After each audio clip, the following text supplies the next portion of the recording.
বাস্তবতা থেকে একটা জিনিস শিখেছি, চুপচাপ মেনে নিলে সবার কাছেই ভালো থাকা যায়। কষ্টে থাকা মানুষগুলো সবসময় একটু বেশি হাসি খুশি থাকে কষ্টগুলো লুকানোর জন্য। আকাশ রং বদলায়, সে তো মানুষের প্রয়োজনে। মানুষ রং বদলায় নিজের স্বার্থের কারণে। স্বার্থপর মানুষ সব কিছুতেই স্বার্থ খোঁজে, স্বার্থ হাসিল হলে আঘাত করে কেটে পড়ে। কিছু মানুষ চাঁদ এনে দেওয়ার গল্প বলে আকাশটাই কেড়ে নিয়ে যায়। ঋণ পরিশোধ করা যায়, কিন্তু উপকার কোনোদিন শোধ করা যায় না।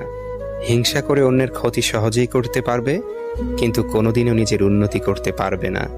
সুখ কখনো জোর করে জীবনে আনা যায় না। যখন আসে সব কিছু নিয়েই আসে, যখন যায় সব কিছু নিয়েই যায়।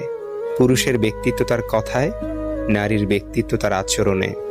বৃষ্টি না আসলে বোঝা যায় না ছাতার কোথায় ছিদ্র আছে, তেমনি খারাপ সময় না আসলে বোঝা যায় না কার মনে কি আছে। শেখার মধ্যেও পার্থক্য একটা আছে।